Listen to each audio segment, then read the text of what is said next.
ಒಂದು ಕಡೆ 31 ದಿನಗಳ ಬಳಿಕ ಪ್ರಜ್ವಲ್ ರೇವಣ್ಣ ಪ್ರತ್ಯಕ್ಷರಾಗಿದ್ದಾರೆ. ಯಾವಾಗ ನಾನು ಭಾರತಕ್ಕೆ ಬರ್ತೀನಿ ಅನ್ನೋದನ್ನು ಹೇಳಿಕೊಂಡಿದ್ದಾರೆ.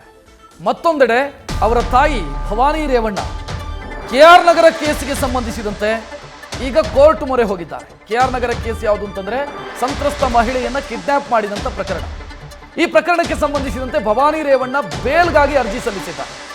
ಬೆಂಗಳೂರಿನ ಸೆಷನ್ ಕೋರ್ಟ್ಗೆ ಅರ್ಜಿ ಸಲ್ಲಿಸಿದ್ದಾರೆ. ಭವಾನಿ ರೇವಣ್ಣ ನಿರೀಕ್ಷಣಾ ಜಾಮೀನು ಅಂದ್ರೆ ಆಂಟಿಸಿಪೇಟರಿ ಬೇಲು, ಬಂಧನದ ಆತಂಕ ಇರೋ ಕಾರಣಕ್ಕಾಗಿ ನಿರೀಕ್ಷಣಾ ಜಾಮೀನನ್ನು ಸಲ್ಲಿಸಿದ್ದಾರೆ ಭವಾನಿ ರೇವಣ್ಣ. ವಕೀಲ ಗಿರೀಶ್ ಮೂಲಕ ಅರ್ಜಿ ಸಲ್ಲಿಸಿದ್ದಾರೆ. ಭವಾನಿ ರೇವಣ್ಣ ಅವರಿಗೆ 2 ಬಾರಿ ನೋಟಿಸ್ ಅನ್ನು SIT ಕೊಟ್ಟಿತ್ತು. ಈ ಕೇಸ್ನಲ್ಲಿ ಏಪ್ರಿಲ್ 24ರಂದು ಮನೆಗೂ ಕೂಡ ಕರೆಸಿಕೊಂಡಿದ್ರು ಭವಾನಿ. ಸೊ ಈಗ ಇದಕ್ಕೆ ಸಂಬಂಧಿಸಿದಂತೆ ಅವರು ಆಂಟಿಸಿಪೇಟರಿ ಬೇಲ್ಗೆ ಅರ್ಜಿ ಸಲ್ಲಿಸಿದ್ದಾರೆ. ಹೆಚ್ಚಿನ ಡೀಟೇಲ್ ನೀಡೋದಕ್ಕೆ ನಮ್ಮ ಪ್ರತಿನಿಧಿ ವಿಷ್ಣು ಪ್ರಸಾದ್ ನೇರ ಸಂಪರ್ಕದಲ್ಲಿ. ವಿಷ್ಣು ಪ್ರಸಾದ್, KR ನಗರ ಕೇಸ್ನಲ್ಲಿ HD ರೇವಣ್ಣ ಅವರು ಜೈಲಿಗೂ ಹೋಗಿ ಬಂದರು, ಈಗ ಬೇಲ್ ಮೇಲೆ ಆ ಕಡೆ ಇದ್ದಾರೆ. ಭವಾನಿ ರೇವಣ್ಣ ಅವರಿಗೆ ಈ ಕೇಸ್ನಲ್ಲಿ ಏನು ಪ್ರಾಬ್ಲಮ್ಮು ಮತ್ತು ಏನು ಅವರದ್ದು ಇದರಲ್ಲಿ ಇನ್ವಾಲ್ವ್ಮೆಂಟ್ ಏನು, ಈಗ ನಿರೀಕ್ಷಣಾ ಜಾಮೀನಿಗೆ ಅರ್ಜಿ ಸಲ್ಲಿಸೋದಕ್ಕೆ ಏನು ಕಾರಣ? ಖಂಡಿತ ರಕ್ಷಿತ್, ಯಾಕಂದ್ರೆ ಈ ಪ್ರಕರಣದಲ್ಲಿ ಭವಾನಿ ರೇವಣ್ಣ ಅವರ ಹೆಸರು ಪದೇ ಪದೇ ಕೇಳಿ ಬರ್ತಿತ್ತು. ಭವಾನಿ ರೇವಣ್ಣ ಅವ್ರಿಗೂ ನೋಟಿಸ್ ಕೊಡುವಂಥ ಕೆಲಸವನ್ನು SIT ಮಾಡಿತ್ತು. ಈಗಾಗಲೇ 2 ಬಾರಿ ನೋಟಿಸ್ ಕೊಡುವಂಥ ಕೆಲಸ ಆಗಿತ್ತು. ಆದರೆ 2 ಬಾರಿಯೂ ಕೂಡ SIT ಮುಂದೆ ಭವಾನಿ ರೇವಣ್ಣ ಅವರು ಹಾಜರಾಗಿಲ್ಲ. ಕೊಡುವಂತಹ ನೋಟಿಸ್ ಇವ್ರಿಗೂ ಕೂಡ 41A ತನಿಖಾಧಿಕಾರಿ ತನಗೆ ಈ ವಿಚಾರಕ್ಕೆ ಸಂಬಂಧಪಟ್ಟಂತೆ ಕ್ಲಾರಿಫೈ ಬೇಕು ಅಂತೇಳಿ ಮನವಿಯನ್ನು ಅವರಿಗೆ ನೋಟಿಸ್ ಕೊಡುವಂಥ ಕೆಲಸವನ್ನು ಮಾಡಿದ್ರು. ಆದರೆ ಅದಕ್ಕೆ ಉತ್ತರ ಕೊಡುವಂತಹ ಕೆಲಸವನ್ನು ಇಲ್ಲಿ ಭವಾನಿ ರೇವಣ್ಣ ಅವರು ಮಾಡಿರಲಿಲ್ಲ. ಅದರ ಭಾಗವಾಗಿ ಈ ಒಂದು ಪ್ರಕರಣಕ್ಕೆ ಸಂಬಂಧಪಟ್ಟಂತೆ ಭವಾನಿ ರೇವಣ್ಣ ಅವರ ಪಾತ್ರ ಏನು ಅಂತ ನೋಡೋದಾದ್ರೆ, ಈಗಾಗಲೇ ಸಂತ್ರಸ್ತರು ಕೊಟ್ಟಿರುವಂತಹ ಹೇಳಿಕೆ ಪ್ರಕಾರ ಅದರ ಪ್ರಮುಖವಾಗಿ ಇಲ್ಲಿ KR ನಗರದಲ್ಲಿ ದಾಖಲಾಗಿರುವಂತಹ FIR ಏನಿದೆ ಅಂತಂದ್ರೆ ರೇವಣ್ಣನವರ ವಿರುದ್ಧ ಕಿಡ್ನಾಪ್ ಪ್ರಕರಣ ಏನು ದಾಖಲಾಗಿತ್ತು, ಆ ಪ್ರಕರಣಕ್ಕೆ ಸಂಬಂಧಪಟ್ಟಂತೆ ಸಂತ್ರಸ್ತೆ ಕೊಟ್ಟಿದ್ದಂತಹ ಹೇಳಿಕೆಯಲ್ಲಿ ಕೆಲವೊಂದಷ್ಟು ಅಂಶಗಳು ಹೈಲೈಟ್ ಆಗಿತ್ತು. ಏನಂತಂದ್ರೆ 24ನೇ ತಾರೀಕು ಅಂದರೆ ಏಪ್ರಿಲ್ 24ನೇ ತಾರೀಕು ಭವಾನಿ ರೇವಣ್ಣ ಅವರು ನನ್ನ ಮನೆಗೆ ಕರೆಸ್ಕೊಳ್ಳುವಂತಹ ಕೆಲಸವನ್ನು ಮಾಡಿದರು ಅಂತೇಳಿ. ಮನೆಗೆ ಹೋದಂತಹ ಬಳಿಕ 2 ದಿನಗಳ ಕಾಲ ಅವರ ಮನೇಲಿ ಇಟ್ಕೊಳ್ಳುವಂಥ ಕೆಲಸ ಆಗಿತ್ತು. ಅದಾದ ನಂತರ ಏಪ್ರಿಲ್ 26ನೇ ತಾರೀಕು ಲೋಕಸಭಾ ಚುನಾವಣೆ ಏನಿತ್ತು, ಚುನಾವಣೆಯಲ್ಲಿ ವೋಟ್ ಹಾಕಬೇಕು ಅಂತ ಕೇಳಿದ್ದಕ್ಕೆ ನನ್ನನ್ನು ವಾಪಸ್ ಕಳಿಸಿದ್ರು ಅನ್ನೋ ಪಾಯಿಂಟನ್ನು ಉಲ್ಲೇಖವನ್ನು ಮಾಡಿರುವಂಥದ್ದು. ಅಂದರೆ ಆ 2 ದಿನ ಯಾಕೆ ಕರ್ಕೊಂಡು ಹೋಗಿದ್ರಲ್ಲ, ಈ ವಿಚಾರಕ್ಕೆ ಸಂಬಂಧಪಟ್ಟಂಗೂ ಕೂಡ ಒಂದಷ್ಟು ಕ್ಲಾರಿಫಿಕೇಶನ್ ಪಡೆದುಕೊಳ್ಳುವಂಥ ಕೆಲಸಕ್ಕೆ SIT ಮುಂದಾಗಿತ್ತು.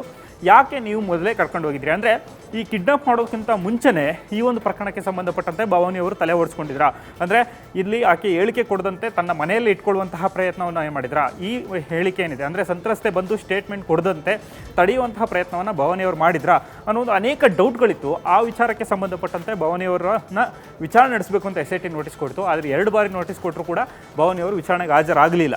ಈಗ ವಿಶೇಷ ಏನಂತಂದರೆ, ಅದೇ ಪ್ರಕರಣದಲ್ಲಿ ಈಗಾಗಲೇ ರೇವಣ್ಣ ಕಿಡ್ನಾಪ್ ಪ್ರಕರಣದಲ್ಲಿ ಜಾಮೀನು ಪಡ್ಕೊಂಡು ಹೊರಗೆ ಬಂದಿದ್ರೆ, ಈಗ ಇವರು 438 CRPCಯಲ್ಲಿ ಜಾಮೀನು ಅರ್ಜಿ ಸಲ್ಲಿಸುವಂಥ ಕೆಲಸವನ್ನು ಮಾಡಿದರೆ 82 CHCH ನ್ಯಾಯಾಲಯದ ಮುಂದೆ ಈ ಒಂದು ಅರ್ಜಿಯನ್ನು ಸಲ್ಲಿಕೆ ಮಾಡಿದ್ದು. ಜನಪ್ರತಿನಿಧಿಗಳ ನ್ಯಾಯಾಲಯದಲ್ಲಿ ತನಗೆ ಈ ಒಂದು ಪ್ರಕರಣದಲ್ಲಿ ಜಾಮೀನು ನೀಡಬೇಕು ಅಂತೇಳಿ ಮನವಿ ಸಲ್ಲಿಸುವಂತಹ ಕೆಲಸವನ್ನು ಮಾಡಿದ್ದಾರೆ. ಈ ಮೂಲಕ ಈ ಪ್ರಕರಣದಲ್ಲಿ ಭವಾನಿಯವರ ಪಾತ್ರ ಇದೆಯೋ ಇಲ್ಲವೋ ಅನ್ನೋಂಥದ್ದು ನೆಕ್ಸ್ಟ್ ನಿರ್ಧಾರ ಆಗ್ಬೋದು. ಆದರೆ ಈಗ ಅವರು ಮೇಲ್ನೋಟಕ್ಕೆ ಅರ್ಜಿ ಸಲ್ಲಿಸಿರೋದು ನೋಡಿದ್ರೆ, ಎಲ್ಲ ಒಂದು ಕಡೆ ಈ ಒಂದು ಪ್ರಕರಣದಲ್ಲಿ ಸಂತ್ರಸ್ತೆ ಮೇಲೆ ಭವಾನಿಯವರು ಕೂಡ ಎಲ್ಲ ಒಂದು ಕಡೆ ಪ್ರಭಾವವನ್ನು ಬೀರುವಂತಹ ಕೆಲಸವನ್ನು ಮಾಡಿದ್ರ ಅನ್ನುವಂತಹ ಸಂದೇಹಗಳು ಮೂಡ್ತಿರುವಂಥದ್ದು. ಯಾಕಂತಂದ್ರೆ ತಾನೇ ಪ್ರಸಾದ್ ಅಂದ್ರೆ ಈ ಕೇಸಲ್ಲಿ ಒಂದು ಮಾಹಿತಿ ಪ್ರಕಾರ 120B ಹಾಕೊಂಡಿದ್ದಾರೆ ಅನ್ನುವಂಥ ಡೀಟೇಲ್ ಇತ್ತು.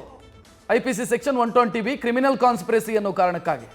ಸೊ ಈಗ SITಗೆ ಇರುವಂತಹ ಅನುಮಾನ ಭವಾನಿ ರೇವಣ್ಣ ಅವರ ಬಗ್ಗೆ ಸೂತ್ರಧಾರಿಗಳು ಮತ್ತು ಪಾತ್ರಧಾರಿಗಳು ಅನ್ನುವಂಥ ಲೆಕ್ಕಾಚಾರನ, ಅಂದ್ರೆ ಪಾತ್ರಧಾರಿ HD ರೇವಣ್ಣ, ಸೂತ್ರಧಾರಿ ಇಲ್ಲಿ ಭವಾನಿ ರೇವಣ್ಣ ಇರಬಹುದು ಅನ್ನುವಂಥ ಅನುಮಾನ ಏನಾದರೂ SITಗೆ ಇದೆಯಾ?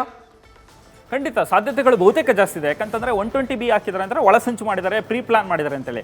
ಮೊದಲನೇದಾಗಿ ಅವರ ಪರ ವಕೀಲರು ವಾದವನ್ನು ಮಾಡುವಂಥ ಸಂದರ್ಭದಲ್ಲೂ ಕೂಡ ಇದೇ ಪಾಯಿಂಟ್ ಹೈಲೈಟ್ ಮಾಡಿದ್ರು. ಅಂದರೆ ಇಲ್ಲಿ ಪ್ರಜ್ವಲ್ ರೇವಣ್ಣ ಎಸ್ಕೇಪ್ ಆಗುವಂಥ ಹಿಂದೆ ಒಂದು ಪ್ರೀ ಪ್ಲಾನ್ ಆಗಿದೆ, ಅನೇಕ ಮಂದಿ ಕೂತು ಪ್ಲಾನ್ ಮಾಡಿ ಅವ್ರನ್ನ ಎಸ್ಕೇಪ್ ಮಾಡಿಸುವಂಥ ಕೆಲಸವನ್ನು ಮಾಡಿದ್ದಾರೆ ಅನ್ನೋದು ಒಂದು ಅಲಿಗೇಷನ್ ಮಾಡಿದ್ರು. ಜೊತೆಗೆ ಇಲ್ಲಿ ಉದ್ದೇಶಪೂರ್ವಕವಾಗಿ ಸಂತ್ರಸ್ತೆ ಸ್ಟೇಟ್ಮೆಂಟ್ ಕೊಡಬಾರ್ದು, ಮತ್ತು ಪ್ರಕರಣದಲ್ಲಿ ಯಾವಾಗ ಪ್ರಜ್ವಲ್ ವಿರುದ್ಧ ಇಲ್ಲಿ ಬಂದು FIR ದಾಖಲಿಸ್ತಾರೆ ಅನ್ನೋ ಉದ್ದೇಶಕ್ಕೋಸ್ಕರನೇ ಆಕೆಯನ್ನು ಕಿಡ್ನಾಪ್ ಮಾಡಿ ಹೊರಗಡೆ ಇಡುವಂತಹ ಪ್ರಯತ್ನವನ್ನು ಮಾಡಿದರೆ ಅನ್ನೋ ಒಂದು ಆರೋಪವನ್ನು ಕೇಳಿ ಬಂದಿತ್ತು.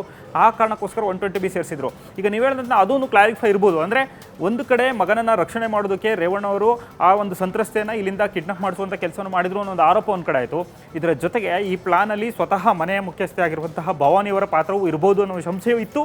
ಜೊತೆಗೆ ಇದಕ್ಕೆ ಮುಂಚೆ ನಾವು ನೋಡೋದಾದ್ರೆ ಈ ಕಿಡ್ನಾಪ್ ದಾಖಲಿಸುವಂಥದ್ದು, ಕಿಡ್ನಾಪ್ ಮಾಡಿಸುವಂಥದ್ದು 24 ಮುಂಚೆನೇ 24ನೇ ತಾರೀಕು ಅವ್ರ ಮನೆಗೆ ಕರ್ಸ್ಕೊಂಡು 2 ದಿನ ಅವ್ರ ಮೇಲೆ ಇಟ್ಕೊಳ್ಳುವಂಥ ಕೆಲಸವನ್ನು ಮಾಡಿದ್ರು ಅನ್ನೋ ಪಾಯಿಂಟ್ ಏನಿತ್ತು. ಈಗ ನೋಡ್ತಾ ಹೋದಂಥ ಸಂದರ್ಭದಲ್ಲಿ ಇದಕ್ಕೆ ಮುಂಚೆನೇ, ಅಂದರೆ ಇದು ಕೇವಲ ಈಗೇನು ಕಿಡ್ನಾಪ್ ಮಾಡಿಸುವಂಥ ಕೆಲಸದ್ದು 27ನೇ ತಾರೀಕೇನು ಕರ್ಕೊಂಡು ಹೋದ್ರು ಅನ್ನೋ ಒಂದು ಆರೋಪ ಒಂದು ಕಡೆ ಆದರೆ, ಅದಕ್ಕೆ ಮುಂಚೆನೇ 24ನೇ ತಾರೀಕೆ ಅವ್ರನ್ನ ಸೇಫ್ ಮಾಡಿಡಬೇಕು, ದೂರು ಕೊಡದಂತೆ ಅವ್ರನ್ನ ತಡಿಬೇಕು ಅನ್ನೋ ಉದ್ದೇಶವನ್ನು ಭವಾನಿಯವರು ಹೊಂದಿದ್ರೆ ಅನ್ನೋ ಒಂದು ಡೌಟ್ಗಳೇನಿತ್ತು ಅದು ಕೆಲವೊಂದು ಕಡೆ ಈಗ ಅವರು ಜಾಮೀನು ಅರ್ಜಿ ಸಲ್ಲಿಸಿರೋದು ನೋಡಿದರೆ ಇವರು ಕೂಡ ಈ ಒಂದು ಒಳಸಂಚಲ್ಲಿ ಪ್ರೀ ಪ್ಲಾನಲ್ಲಿ ಭಾಗಿಯಾಗಿದ್ದಾರೆ ಅನ್ನುವಂತಹ ಸಂಶಯಗಳು ಎಡೆ ಮಾಡಿಕೊಡ್ತಿರುವಂಥದ್ದು. ಸದ್ಯ ಇನ್ನೂ ಅರ್ಜಿಯ ದಿನಾಂಕ ನಿಗದಿಯಾಗಿಲ್ಲ, ಇವತ್ತಷ್ಟೇ ಅರ್ಜಿ ಈಗ ಸಲ್ಲಿಕೆ ಮಾಡುವಂಥ ಕೆಲಸವನ್ನು ಮಾಡಿದರೆ ನಾಳೆ ಈ ಒಂದು ಅರ್ಜಿಗೆ ಸಂಬಂಧಪಟ್ಟಂತೆ ವಿಚಾರಣೆ ಬರುವಂಥ ಸಾಧ್ಯತೆ ಇದೆ. ಅದಾದ ಬಳಿಕ ಇಲ್ಲಿ ಭವಾನಿ ಅವರು ಸಲ್ಲಿಸುವಂಥ ಜಾಮೀನು ಅರ್ಜಿಯ ತೀರ್ಪು ಏನಾಗುತ್ತೆ ಅಂತ ಕಾದು ನೋಡಬೇಕಾಗಿದೆ. ಒಂದು ವೇಳೆ ಇಲ್ಲಿ ರಿಜೆಕ್ಟ್ ಆದರೆ ಈ ಪ್ರಕರಣದಲ್ಲೂ ಕೂಡ ಭವಾನಿ ರೇವಣ್ಣ ಅವರು ಅರೆಸ್ಟ್ ಆಗುವಂತಹ ಬಹುತೇಕ ಸಾಧ್ಯತೆಗಳಿರುವಂಥದ್ದು. ಯಾಕಂತಂದರೆ ಈಗ ಪ್ರಕರಣ ಇನ್ನಷ್ಟು ಕಠಿಣ ಆಗಿದೆ. ಇದಕ್ಕೆ ಮುಂಚೆ ದಾಖಲಾದಂಥ ಸಂದರ್ಭದಲ್ಲಿ 364AB ಏನು ಹಾಕುವಂಥ ಕೆಲಸವನ್ನು ಮಾಡಿದ್ರು, ಅದು ಕೇವಲ ರೇವಣ್ಣ ಅವ್ರ ವಿರುದ್ಧ ಇತ್ತು. ಅವ್ರು ಕರ್ಕೊಂಬರೋದಕ್ಕೆ ಹೇಳಿದ್ದಕ್ಕೆ ಕರ್ಕೊಂಡು ಹೋದ್ವಿ ಅಂತೇಳಿ ಅಲ್ಲಿ ಉಳಿದಿರುವಂಥ ಆರೋಪಿಗಳು ಹೇಳಿಕೆ ಕೊಟ್ಟಿದ್ರು. ಆದರೆ ಈಗ 120B ಕೂಡ ಆ್ಯಡ್ ಆಗಿರುವಂಥದ್ದು. ಇದು ಕೂಡ ಲೈಫ್ ಜೀವಾವಧಿ ಶಿಕ್ಷೆಯನ್ನು ಕೊಡ್ಬೋದು, ಜೊತೆಗೆ 2 ವರ್ಷ ಕಾರಾಗೃಹ ಶಿಕ್ಷೆಯನ್ನು ಕೊಡೋದಕ್ಕೆ ಅವಕಾಶ ಇರುವಂಥದ್ದು, ಮತ್ತು ನಾನ್ ಬೇಲೆಬಲ್ ಸೆಕ್ಷನ್ ಆಗಿರುವಂಥದ್ದು. ಹೀಗಾಗಿ ಒಂದು ವೇಳೆ ಈ ಪ್ರಕರಣದಲ್ಲಿ ಏನಾದರೂ ಅರೆಸ್ಟ್ ಆದರೆ ಮತ್ತೆ ಜಾಮೀನು ಕೊಡೋದು ಬಹಳ ಕಷ್ಟ ಆಗುವಂಥದ್ದು. ಹೀಗಾಗಿ ನಿರೀಕ್ಷಣಾ ಜಾಮೀನು ಅರ್ಜಿ ಸಲ್ಲಿಸಿದರೆ ಇದರಲ್ಲೂ ಒಂದು ಸ್ಟ್ಯಾಂಡ್ಗಳು ತಗೊಳ್ತಾರೆ. ಪ್ರಮುಖ ಆರೋಪಿಯಾಗಿರುವಂತಹ ರೇವಣ್ಣ ಅವರು ಈಗಾಗಲೇ ಜಾಮೀನು ಪಡ್ಕೊಂಡಿರುವಂತಹ ಹಿನ್ನೆಲೆಯಲ್ಲಿ ನನಗೂ ಕೂಡ ಈಗ ನಿರೀಕ್ಷಣಾ ಜಾಮೀನು ಅರ್ಜಿ ಕೊಡಿ ಅಂತೇಳಿ ಮನವಿ ಸಲ್ಲಿಸುವಂತಹ ಸಾಧ್ಯತೆಗಳು ಬಹುತೇಕ ಜಾಸ್ತಿ ಇದೆ. ಒಟ್ಟೀಗ ನೆಕ್ಸ್ಟ್ ಏನಾಗುತ್ತೆ ಅನ್ನೋದು ಈಗ ಕುತೂಹಲ ಇರುವಂಥದ್ದು. ರಕ್ಷಿತ್, ಥ್ಯಾಂಕ್ ಯು ವಿಷ್ಣು ಪ್ರಸಾದ್ ಮಾಹಿತಿಗೆ. ನ್ಯೂಸ್ ಫಸ್ಟ್ ನಿರ್ಭೀತಿಯಿಂದ ನಿಮ್ಮ ಪರವಾಗಿ.